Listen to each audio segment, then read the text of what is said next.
সুপ্রিয় দর্শক, আসসালামু আলাইকুম। কেমন আছেন আপনারা? নিশ্চয়ই ভালো আছেন। আজকের ভিডিওতে আপনাদের সবাইকে স্বাগত জানাচ্ছি। আজকে আমি আপনাদের সাথে শেয়ার করব নবম মাসে যে লক্ষণগুলো দেখলে আপনি বুঝতে পারবেন যে নর্মাল ডেলিভারি প্রক্রিয়া শুরু হতে যাচ্ছে। তাহলে চলুন মূল ভিডিওতে যাওয়া যাক। বাই দ্য ওয়ে, মূল ভিডিওতে যাওয়ার আগে একটা কথা বলি, আমি আমার চ্যানেলে pregnancy related, specially normal delivery related অনেক ইম্পর্টেন্ট তথ্য ভিডিও আকারে শেয়ার করে থাকি। এই তথ্যগুলো আমার পার্সোনাল এক্সপেরিয়েন্স ও আমার ডক্টরের সাজেশন থেকে নেওয়া। তাই আমার চ্যানেলটিকে যদি একবার আপনারা ভিজিট করেন, তাহলে আপনারা আপনাদের প্রশ্নাতীত মনের অনেক প্রশ্নের উত্তর পেয়ে যেতে পারেন। আমন্ত্রণ জানাবো আমার চ্যানেলটিকে একবার ভিজিট করে দেখার। এবারে চলুন মূল আলোচনায় যাওয়া যাক। আমি শুরুতেই বলেছি আজকে আলোচনা করব নবম মাসে যে লক্ষণগুলো দেখলে বুঝবেন যে আপনার নর্মাল ডেলিভারি প্রক্রিয়া শুরু হতে যাচ্ছে। গর্ভাবস্থার নবম মাস মানে হচ্ছে খুব গুরুত্বপূর্ণ একটা সময়। এই সময় শরীরে বিভিন্ন ধরনের হরমোন নিঃসরিত হয়, কেননা এখন থেকে আপনি আস্তে আস্তে করে ডেলিভারির আগে চলে যাচ্ছেন। যত ডেলিভারি ডেট আগাবে ততই বিভিন্ন ধরনের হরমোন শরীরে পরিবর্তন হতে থাকবে এবং নিঃসরিত হতে থাকবে। এর ফলে আপনার শরীরে বিভিন্ন ধরনের পরিবর্তন দেখা যায়, বিভিন্ন ধরনের সিমটম দেখা যায়, বিভিন্ন ধরনের লক্ষণ আপনি দেখতে পাবেন। এই লক্ষণগুলো দেখলে নতুন মায়েরা একটু ঘাবড়ে যায়। দ্বিতীয়বার তৃতীয়বার যারা মা হচ্ছেন তারা বুঝতে পারেন কোনটা স্বাভাবিক কোনটা অস্বাভাবিক, কিন্তু প্রথম মায়েরা এই জিনিসগুলো বুঝতে পারেন না।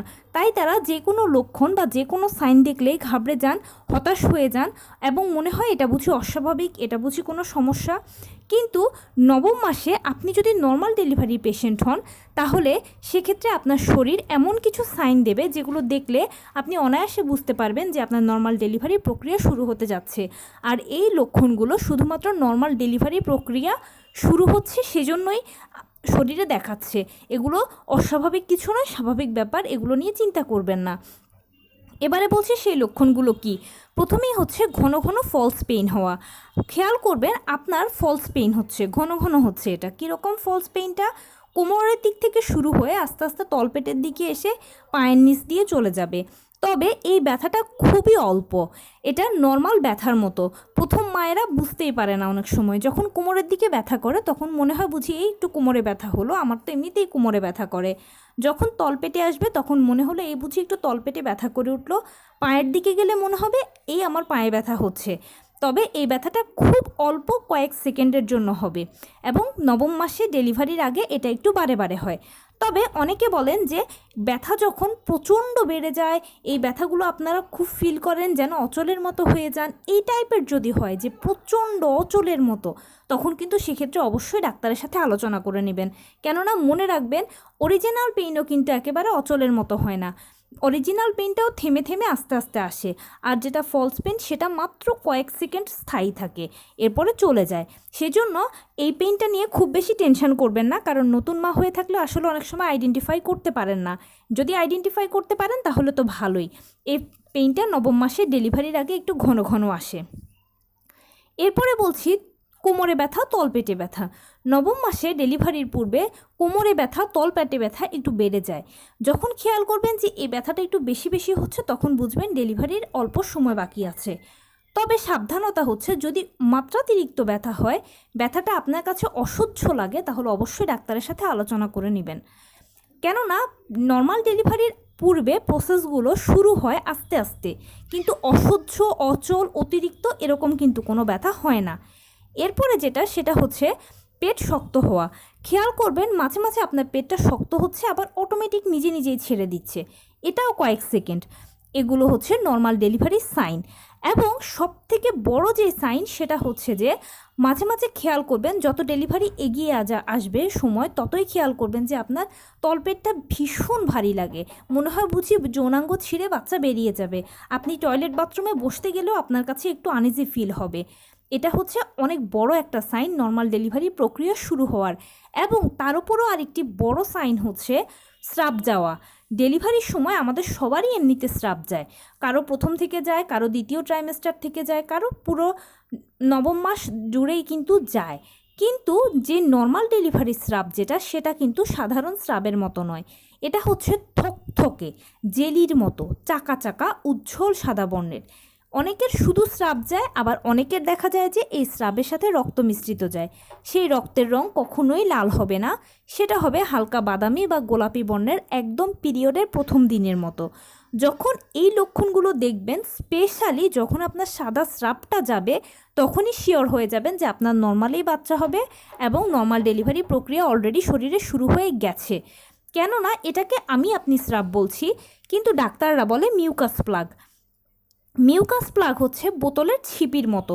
বোতলের ভেতরে তরলগুলো যেরকম ছিপি দিয়ে আটকে থাকে, ঠিক তেমনিভাবে এই থকথকে জেলির মতো স্রাবটা দিয়ে আপনার ভেতরে জরায়ুর মধ্যে বাচ্চা পানির মধ্যে আটকে থাকে। যখনই এই থকথকে জেলির মতো স্রাবটা আস্তে আস্তে নিঃসরিত হতে থাকবে, তখনই একটা পর্যায়ে খেয়াল করবেন আপনার পানিও ভাঙছে। কারো কারো ক্ষেত্রে 1 ফোঁটা 2 ফোঁটা, কারো কারো ক্ষেত্রে সামান্য একটু বেশি। তবে যদি পানি একেবারে ঝরঝর করে প্রস্রাবের মতো ভেঙে যায়, তাহলে কিন্তু এটা মারাত্মক ক্ষতিকর। আপনি আর 1 সেকেন্ডও অপেক্ষা না করে ডাক্তারের সাথে আলোচনা করে নেবেন। এরপরে পানি ভাঙতে ভাঙতে একটা পর্যায়ে দেখবেন যে পেইন এসে গেছে। সাধারণত পানি ভাঙার 24 ঘন্টার মধ্যে পেইন আসে। পেইনটা প্রথমে হালকা হবে, তারপরে মাঝারি, এরপরে ভারী।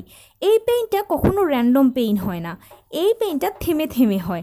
মানে কারো কারো ক্ষেত্রে 10 মিনিট পর পর, কারো 15 মিনিট পর পর, কারো আধা ঘন্টা পর পর। পেইনটা যখন হবে তখন কয়েক সেকেন্ড থাকবে, চলে যাবে, 10-15 মিনিট, আবার আপনি একদম সুস্থ ভালো থাকবেন। আবার যখন পেইনটা আসবে তখন কয়েক সেকেন্ড একটু খারাপ লাগবে, আবার আপনার পেইনটা চলে গেলে আবার আপনি সুস্থ হয়ে যাবেন।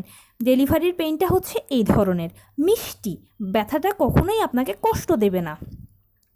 এরপরে পেইন যত বাড়বে ততই দেখবেন যে জরায়ুর কন্ট্রাকশন শুরু হয়েছে, মানে জরায়ুর সংকোচন প্রসারণ শুরু হয়ে গেছে। এরপরে বাচ্চা ভেতর থেকে চাপ দেওয়া শুরু করবে। ওই সময়টাতে ডাক্তারও আপনাকে চাপ দিতে বলবে।